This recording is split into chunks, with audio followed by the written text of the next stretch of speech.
Bonjour à toutes et à tous et bienvenue à ce nouveau Good Morning Market. Nous sommes le mardi 12 juillet 2022 et hier les indices européens ont terminé la séance en baisse. Ils ont donc mis fin à 3 séances consécutives de hausse. Le DAX a cédé 1,4%. Les mineurs et les sociétés gazières sont parmi les moins performants. En plus de ça, de nombreux investisseurs craignent que les protestations en cours des agriculteurs en Europe contre les propositions de réduction des émissions de gaz à effet de serre et de graves répercussions sur les chaînes d'approvisionnement alimentaire, ce qui pourrait toucher les plus petites économies. On notera également que Nord Stream 1, le plus grand gazoduc qui transporte du gaz russe vers l'Allemagne, a commencé sa maintenance annuelle hier et donc les flux de gaz naturel devraient s'arrêter pendant une dizaine de jours, mais on craint que la Russie ne puisse pas reprendre les flux de gaz naturel après cette maintenance dans un contexte de tension accrue. Alors, on en a parlé hier, en plus du gaz russe à destination de l'Allemagne, une nouvelle crainte a fait son apparition. C'est un nouveau variant du coronavirus qui a été détecté à Shanghai.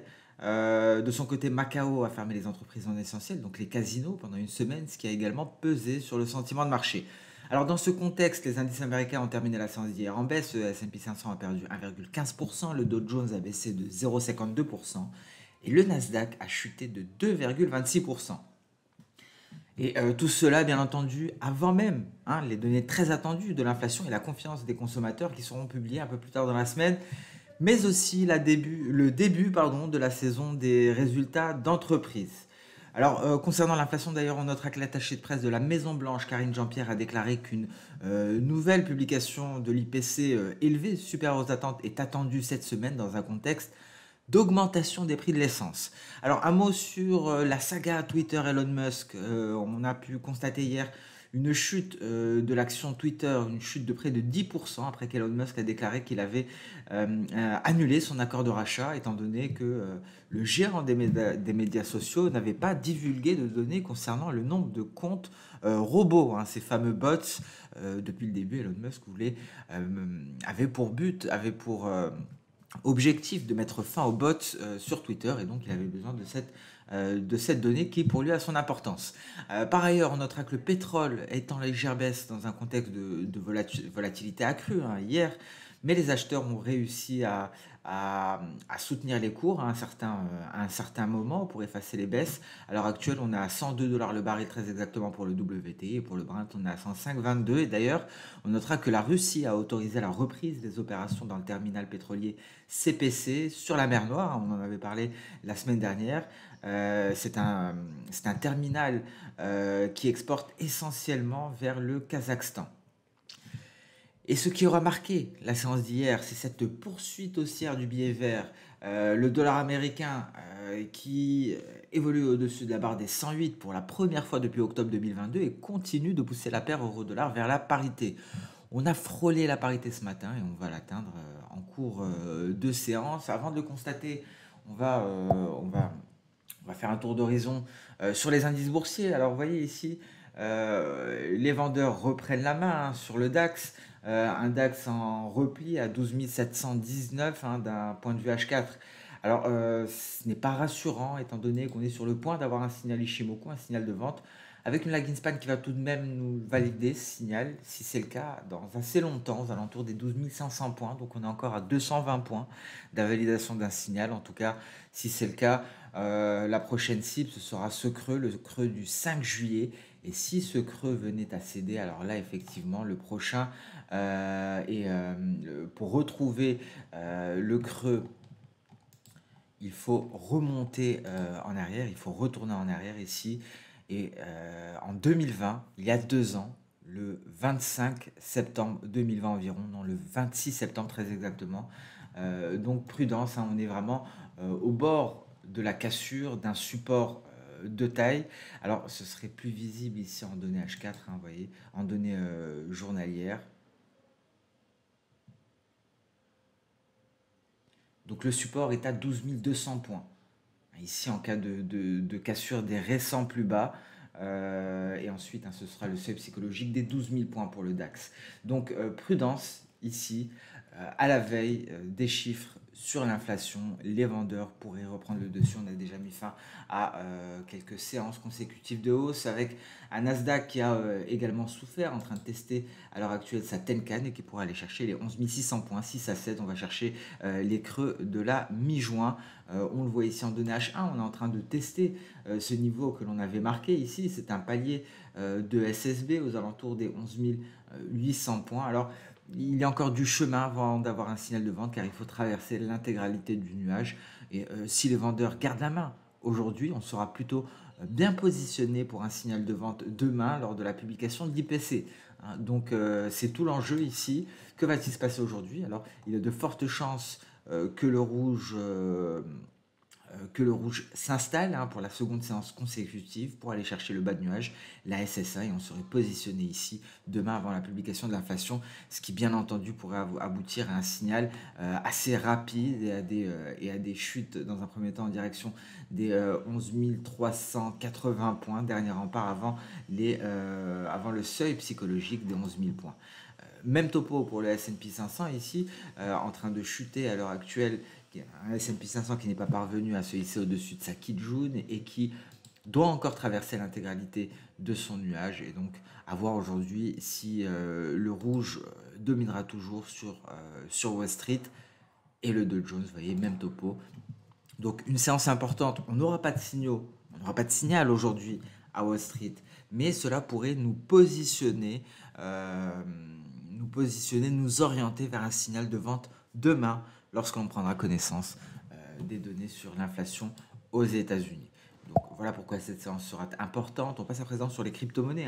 Pareil, on est orienté vers des signaux baissiers, comme on peut le voir ici, le Bitcoin est en train de tester sa Kijun et pourrait aller chercher les 18 800 points, 18 800 dollars environ, dernier rempart avant la borne inférieure. Donc ici, prudence sur les crypto-monnaies. Si les vendeurs prenaient la main à Wall Street, ça devrait être le cas aussi pour les crypto-monnaies qui sont sur le point de nous valider un signal de vente en données H4, signal de vente qui devrait aboutir ici au récent creux, les creux de la fin du mois de juin, dernier rempart, avant les plus bas ici. Alors, les plus bas du 18 juin, très exactement. Alors, pareil pour Ethereum, pareil pour l'Ether, en train de tester un gros support. Dernier rempart ici avant le seuil psychologique des 1000 dollars. Si les 1000 dollars cèdent, c'est les 880 dollars qui seront ciblés. Et attention sur les crypto-monnaies, si on casse ces supports, alors là, effectivement, on devrait assister à une accélération baissière. En données H4, on est sur le point de valider un signal de vente. Donc voilà, plutôt orienté à la baisse concernant les actifs risqués. Pareil pour les matières premières qui sont pénalisées par la hausse du biais vert. On atteste ici le gold qui reste sous pression, un gold qui pourrait aller chercher un peu plus tard les 1685 dollars l'once. Vous voyez ici, en données H4, on n'est pas parvenu à se hisser au-dessus de la borne inférieure de cette figure. Et donc le scénario baissier est en train de se déployer. Et donc cela pourrait être accompagné éventuellement d'une poursuite haussière du biais vert et donc d'un euro-dollar sous la parité. Donc si le dollar monte davantage, il faut être conscient que dans ce cas-là, l'euro-dollar va passer sous la parité, c'est-à-dire qu'un euro nous rapportera moins d'un dollar.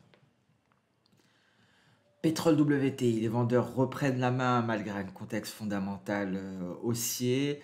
Et donc ici, on a le seuil psychologique des 100 dollars le baril à garder en tête. Et c'est un palier de Kijun 6 à 7, cette direction. Les récents creux, on a un nuage ici qui crée une certaine pression baissière. Donc j'ai un biais baissier à très court terme sur le pétrole WTI avec pour signal la cassure des 100 dollars le baril. Concernant le gaz naturel, vous voyez, on est sur le point de redémarrer. J'en ai l'intime conviction, car on a un signal Ishimoku d'achat ici qui va être validé très prochainement et je pense qu'on va aller assez haut ici. Ce qui me le fait dire cette configuration, on a une traversée de nuages, on a eu un gap haussier ici et donc ça témoigne de la force du mouvement, un gap qui a été à moitié comblé et donc je pense que nous sommes sur le point de voir naître un nouveau rallye haussier sur le gaz naturel. D'un point de vue projection d'Osoda, on a déjà quasiment atteint la projection. Donc un premier objectif, dernier rempart avant le seuil psychologique des 7 dollars.